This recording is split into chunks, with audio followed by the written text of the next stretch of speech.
Bonjour à tous, bienvenue pour ce nouveau numéro de Dimanche en politique. Les hôpitaux vont bénéficier d'un nouveau plan de soutien du gouvernement. Agnès Buzyn devrait faire des annonces dans les prochains jours. Reste à savoir comment va s'articuler la réponse du gouvernement alors qu'une nouvelle journée de mobilisation aura lieu le 14 novembre pour défendre l'accès à des soins de qualité. Les personnels, eux, déplorent toujours l'insécurité et réclament une hausse de leur salaire. Quel avenir et quels moyens pour l'hôpital public français? Peut-on éviter une dégradation de la qualité des soins et un découragement des personnels souvent surmenés qui se sentent peu ou pas considérés? La France a-t-elle encore les moyens de maintenir un véritable service public de santé? On en débat ce matin avec nos invités. Didier Martin, bonjour. Bonjour. Vous êtes député La République En Marche de Côte-d'Or. Vous êtes également médecin de profession. Christophe Avena, bonjour. Bonjour. Vous êtes conseiller départemental PS de Côte-d'Or. Vous êtes également, vous aussi, médecin urgentiste. François Thibault, bonjour. Bonjour. Vous êtes représentant de la CGT Santé au CHU de Dijon. Merci à tous les trois d'avoir accepté cette invitation. Vous qui nous regardez, vous pouvez bien sûr commenter cette émission en direct sur les réseaux sociaux avec le hashtag #DimpolBourgogne. Alors François Thibault, j'ai envie de vous poser la question. Le constat est assez rude. On a parlé sur cette antenne comme sur d'autres depuis des mois, même depuis des années, des services qui ferment dans le rural, des difficultés de l'hôpital psychiatrique, de la congestion des services des urgences et du malaise global de l'hôpital. Et c'est à vous qui n'êtes pas médecin que j'ai envie de dire, est-ce que c'est grave, docteur de l'intérieur? Qu'est-ce que vous en dites?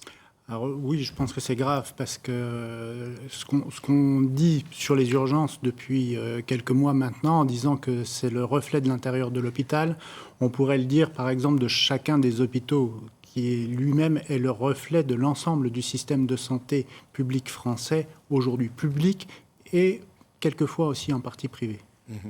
Ça veut dire qu'aujourd'hui, on ne sait pas comment remonter la pente. Parce qu'il n'y a pas si longtemps, vous parliez des urgences. Alors, on va tout mélanger dans cette émission. Il n'y a pas que la question des urgences, il y en a d'autres. Oui. Mais il y a déjà eu un chèque, j'allais dire, de 750 millions d'euros qui a été annoncé par Agnès Buzyn. Il n'y a pas si longtemps. Et malgré tout, il y a encore 250 services d'urgence qui sont en grève en moyenne. Alors, on a redéployé des crédits, puisqu'il n'y avait pas eu de vote budgétaire pour débloquer ces 75 millions d'euros. Donc, c'est des crédits qu'on... Pardon. C'est pas pareil. Non, c'est pas pareil. C'est des crédits qu'on redéploie non, j'étais resté sur les urgences. Et qui finalement vont manquer ailleurs. Nous, ce qu'on souhaitait, c'était que là, sur le vote de la loi budgétaire santé, oui, on ait une réalité des chiffres. Et la réalité des chiffres, c'est qu'aujourd'hui, il faudrait être à 4,4% d'augmentation du budget pour avoir la continuité de ce qu'on a. Et on est à 2,1. Donc, c'est vrai que ça paraît contradictoire. Didier Martin, votre majorité, à la fois, elle dit on va faire un plan pour l'hôpital, on met de l'argent sur la table pour les urgences. Et en même temps, quand on vote le budget de la sécurité sociale, c'est très timide.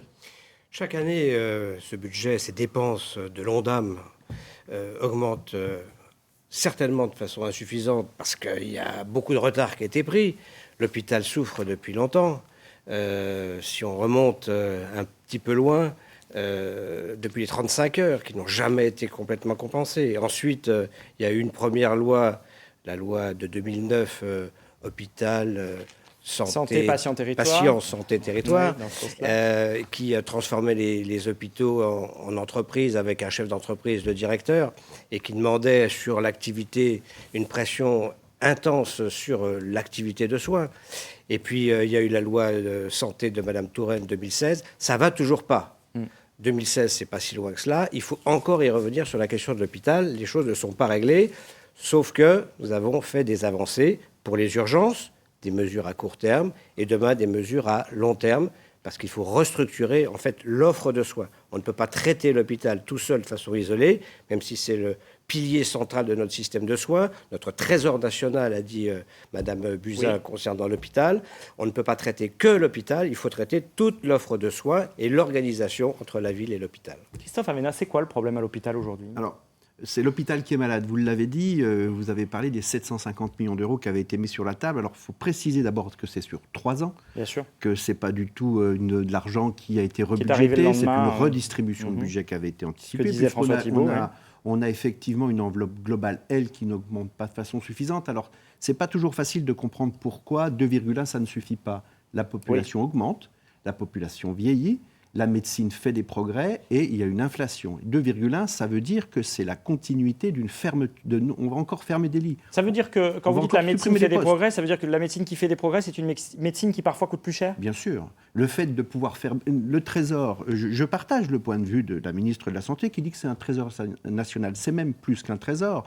C'est un modèle social que la France a et dont elle peut être extrêmement fière.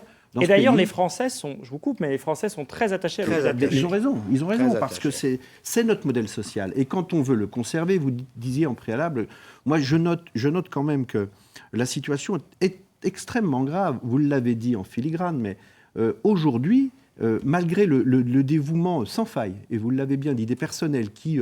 depuis toujours, se sont dévoués à ce métier auquel ils croient, à cet hôpital qu'ils défendent. Aujourd'hui, on a atteint un point où la sécurité même des patients peut être mise en cause. Il faut donc prendre des mesures pour conserver ce modèle social. Et c'est un vrai problème politique. A-t-on la volonté de conserver ce modèle et y mettre les moyens ?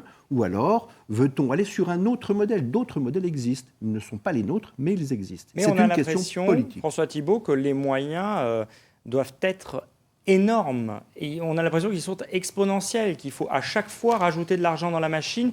Et d'ailleurs, est-ce que c'est qu'une question d'argent ? On pourra se poser la question après. Alors c'est une question d'argent parce qu'aujourd'hui, on veut faire rentrer les besoins du territoire dans les enveloppes qu'on a décidées depuis Paris.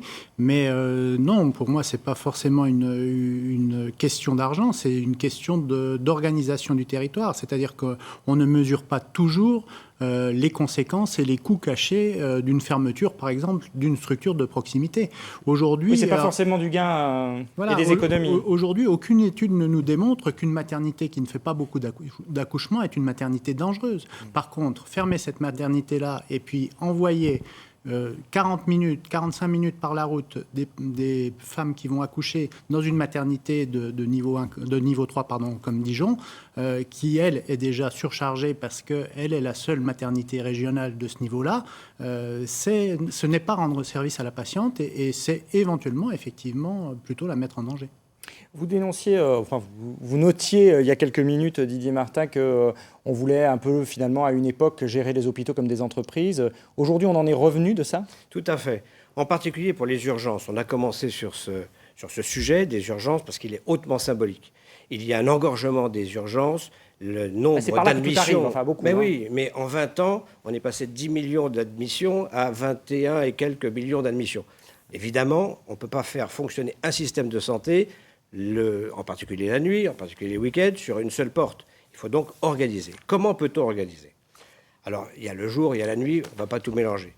Dans le projet de loi Ma Santé 2022, on met en place les hôpitaux dits de proximité. Ces hôpitaux de proximité, ils ne vont pas être rémunérés à l'activité comme on voulait les pousser autrefois. Ils vont être rémunérés sur un modèle original, avec un socle, des lits de long séjour, des lits d'EHPAD, des lits de médecine, etc.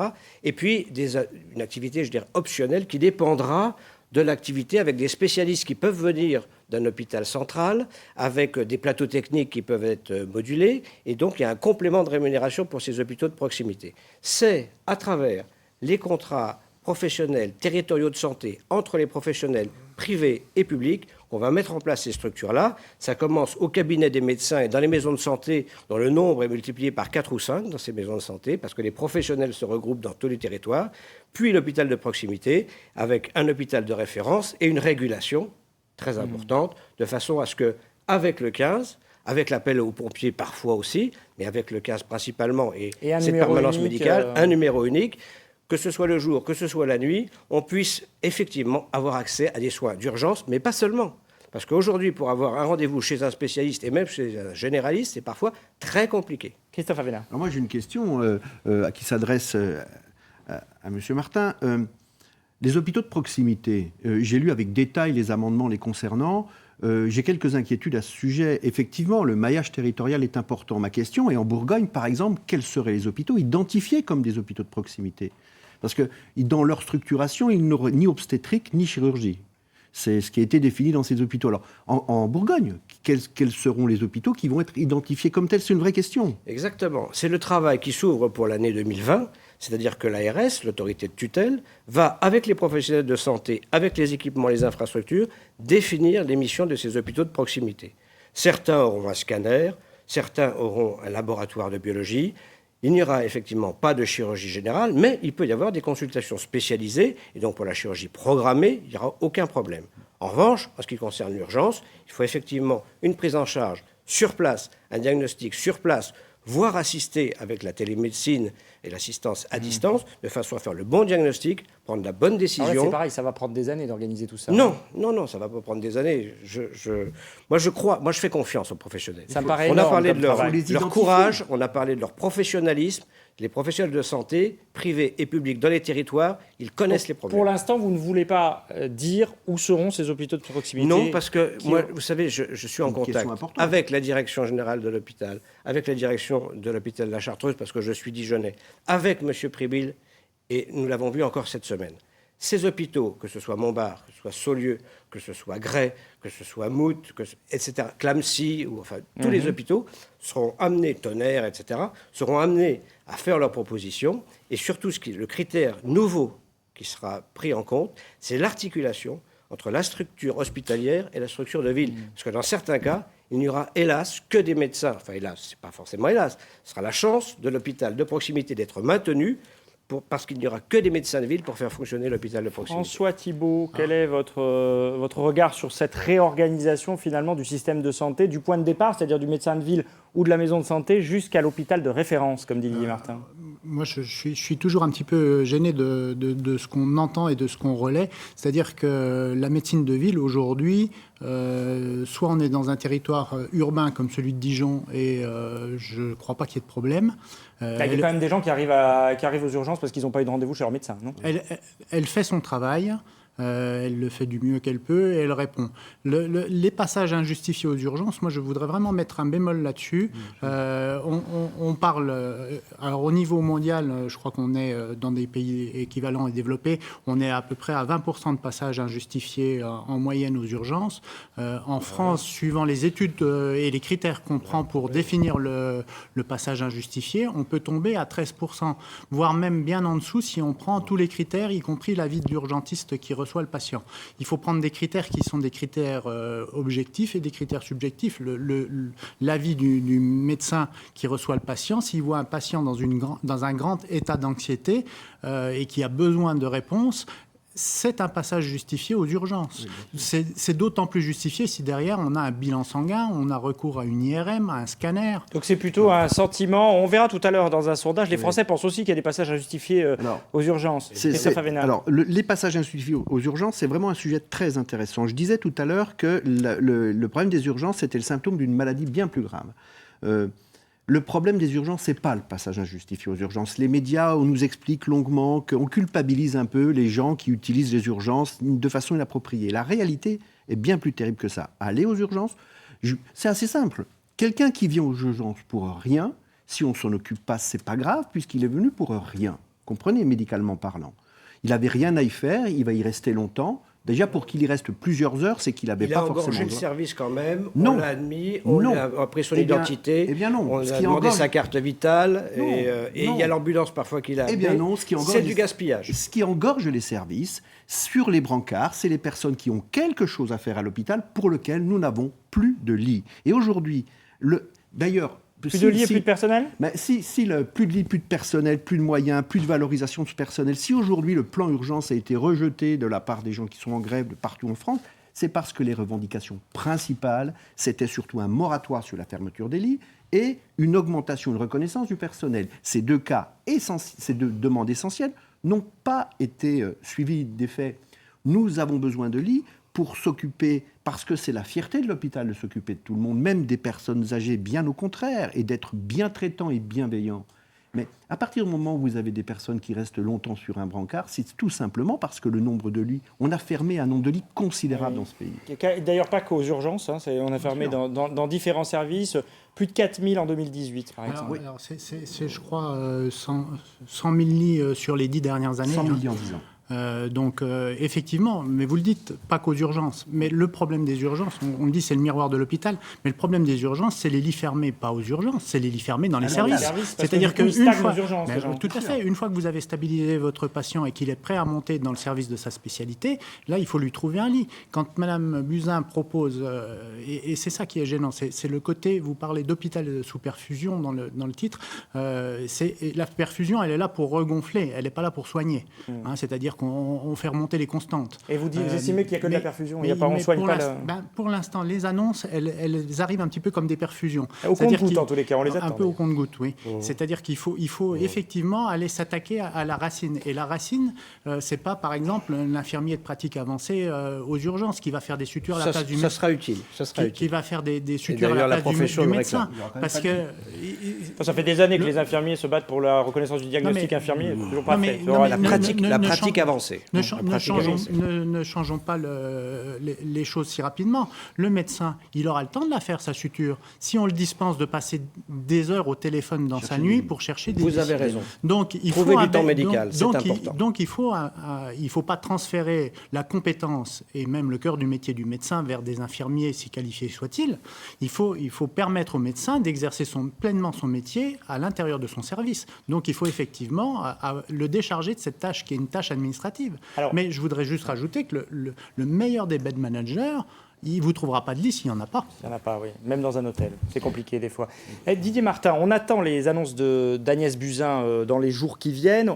On a quelques bribes. On a bien compris qu'il y aurait encore de l'argent versé, notamment pour l'achat de nouveaux matériels. Mais alors, pour l'ouverture de lits, on n'en sait rien. Il faut revaloriser les salaires, dit-elle. Mais c'est pareil, dans quelle mesure? Est-ce que vous avez déjà des éléments au sein de la majorité La République En Marche sur ce que pourraient être les annonces d'Agnès Buzyn dans quelques jours? Je crois que ce plan, il sera articulé sur 2 chapitres principaux. D'une part, les investissements pour effectivement ces maisons de santé, pour effectivement ces hôpitaux de proximité, pour effectivement une meilleure organisation et de la télémédecine. Et puis, il y aura un plan très important, à mon sens, de revalorisation des carrières et de parcours professionnels. Parce que l'épuisement professionnel, on peut le comprendre dans un service aussi intense que les urgences. On en a beaucoup parlé. On n'a pas tout dit, parce qu'il y a un plan qui va venir aussi pour les urgences. Oui. Mon collègue Meunier, le professeur Carly, travaille sur ce plan-là qui viendra en complément. Et c'est beaucoup, pas seulement des lits. Je sais qu'on dit des lits. Ça manque souvent. Mais ce qui manque aussi, c'est l'organisation, et je crois qu'il faut insister sur ce nouveau plan. Oui, il semblerait que Agnès Buzyn vise une réorganisation aussi des services à l'intérieur de l'hôpital et du fonctionnement à l'intérieur de l'hôpital. Oui, une admission directe en gériatrie, par exemple, c'est un progrès. Alors, une admission directe pour une urgence d'un adolescent en milieu pédopsychiatrique, c'est un progrès. C'est mis en place ici. Est-ce que ça suffit, la réorganisation? Qui dit réorganisation dit aussi un peu flexibilité. Je suis surpris de ça, parce que moi qui travaille en régulation, à chaque fois qu'on a l'occasion et la possibilité de faire des adressages directs dans les services, on essaye de le faire, mais ces services n'acceptent... Les médecins de ville aujourd'hui n'ont pas d'autre possibilité que d'adresser leurs patients aux urgences pour qu'ils soient pris en compte à l'hôpital, parce que l'hôpital, les services ne disposent pas de lits disponibles. Mais c'est pas quelque chose de... Le fait de le dire... Vous savez, quand on n'a pas l'argent, on réorganise. On a beaucoup réorganisé, on réorganise. Aujourd'hui, la question que vous avez posée en début, c'est a-t-on les moyens d'avoir un hôpital public dans ce pays? Je le pense, on les a, mais pour ça, il faut mettre un plan à la hauteur des enjeux. Les enjeux sont extrêmement importants. Le plan doit être à cette hauteur et on ne peut pas, d'un côté, avoir fait les décisions sur les augmentations budgétaires limitées à 2,1, donc globalement une perte de moyens, et de l'autre dire qu'en réorganisant, on récupérera cette activité. Ça n'est pas suffisant. Ça fait des années qu'on réorganise. Cette réorganisation, elle a été bien menée, elle a été faite, et aujourd'hui, il faut des moyens pour pouvoir accueillir nos patients. François Thibault, le découragement des personnels, c'est un autre problème. Alors, je ne sais pas s'il est lié à la question des financements. En tous les cas, il y a certainement une question de salaire, puisque les personnels demandent des hausses de salaire. Mais est-ce que c'est le seul problème, finalement? Est-ce qu'il n'y a pas un manque de considération, un épuisement psychologique? On peut quand même parler juste du salaire pour situer les choses. Aujourd'hui, un SMIC net en France, c'est 1 171 €. Une infirmière, elle démarre aujourd'hui à 1 244 €. Après 3 ans d'études. Après 3 ans d'études dans la fonction publique. En net, hein, parce qu'on parle toujours en brut. Donc les gens ont toujours l'impression que les gens gagnent beaucoup d'argent. Non. En net, c'est ce qu'on a dans la poche à la fin du mois. En net, c'est ce qu'on a dans la poche à la fin du mois et c'est ça. Donc effectivement, je pense que ça mérite des revalorisations qui sont des revalorisations globales, qui ne doivent pas se faire service par service, mais se faire déjà dans un premier temps globalement. Après, sur la considération sur le bien-être au travail, je vais reprendre 2 exemples que M. Martin nous a donnés. L'admission directe de patients en psychiatrie. Eh bien, il y a un établissement de Côte-d'Or, là, sur lequel il y a eu, pendant 9 jours, aux urgences, donc sur l'unité de courte durée, un patient en attente d'une place en psychiatrie. Sachant que la psychiatrie est sectorisée, c'est-à-dire qu'on est effectivement obligé de prendre ce patient-là. On s'engage à le faire et on s'engage à le soigner. Mais là, on n'avait plus de place, donc il est resté 9 jours dans un service qui n'était pas adapté pour lui, et qui était un service d'urgence. La gériatrie, moi je suis tout à fait d'accord. La gériatrie, pourquoi aux urgences générales systématiquement? Pourquoi pas effectivement une porte spécialisée urgence gériatrique? Cet été, nous avons fermé, pendant tout l'été, un service gériatrique à Champmaillot, faute de médecins. Nous avons fermé ce service purement et simplement. Nous allons le rouvrir là, fin novembre. Didier Martin, est-ce qu'il y a d'autres annonces qu'Agnès Buzyn pourrait faire qui pourraient peut-être soulager les personnels au-delà de la question des lits, au-delà de la question de l'orientation des patients et des malades? Est-ce qu'il faut augmenter les salaires? Est-ce qu'on en a les moyens aujourd'hui? Je pense qu'on en a les moyens, mais ces moyens, ils ne sont peut-être pas illimités, évidemment. Moi, je crois beaucoup au parcours professionnel. Je crois beaucoup aussi que la surqualification des personnels, leur professionnalisme et leur courage doit être reconnu et les diplômes doivent être reconnus. Pour ça, il y a un effort, il faut consentir un effort. Maintenant, il faut trouver, avec les moyens financiers qui sont les nôtres, avec l'augmentation qui est la nôtre, et puis, je dirais, faire les investissements indispensables pour les nouveaux équipements. Parce que, comme ça a été dit, la médecine progresse très vite. La médecine ambulatoire progresse également très vite. C'est les progrès techniques de la médecine, les progrès de l'anesthésie. Oui, mais avec cette idée que la médecine ambulatoire fonctionne très vite, on a aussi fermé pas mal de lits. Non, on a fait une rotation, peut-être parfois excessive à l'intérieur des lits. Ça, c'est tout à fait possible. Et c'est quelque chose qu'on retrouve aussi, cette rotation dans les lits, également dans les EHPAD, c'est-à-dire les établissements pour personnes âgées. Je vais vous faire réagir à un sondage qui a été réalisé il y a quelques jours par Opinionway pour le quotidien Les Échos. Les Français qui se demandent à qui la faute en matière de crise à l'hôpital. Alors, ce sondage a été fait particulièrement sur la situation des urgences. C'est d'abord, selon eux, un manque de moyens financiers et humains à 52%. Donc, plus de moyens, c'est ce que demandent les Français. Et seuls 8% des sondés, Didier Martin, estiment que ces problèmes sont avant tout dus à une mauvaise organisation des hôpitaux. Alors là, c'est un peu contradictoire avec ce que propose la ministre, qui est de réorganiser. Ce que savent les Français, c'est que l'hôpital est au centre du système de soins. Ils savent qu'avec leur carte vitale, voilà la mienne, elle date de 2010, elle n'est pas récente, mais elle est toujours elle a été rechargée. Ça va. D'accord. Avec ça, avec une mutuelle maintenant dont tout le monde ou à peu près peut bénéficier, on a droit à l'hôpital public à des soins gratuits, immédiats, de la moindre à la plus grande gravité. Et vous avez vu que les Français y tiennent, et c'est l'hôpital. Dans ce sondage, les Français disent qu'il y a une sollicitation des patients pour des problèmes bénins à 39%. C'est un des soucis de l'hôpital. Donc il y a vraiment une idée reçue là-dessus. Christophe Avena, mais bien sûr, mais je vous affirme. Vous dites que c'est une idée reçue. Mais oui, parce que de toute façon, ce qui ne nécessite pas une prise en charge. Vous savez, les hôpitaux sont toujours, quel que soit leur statut, qu'ils soient de proximité ou pas, sont toujours les hôpitaux de proximité pour ceux qui s'y adressent. CHU ou pas CHU, centre hospitalier de Chalon-sur-Saône ou pas, lorsque vous habitez à côté, vous vous adressez là où vous êtes.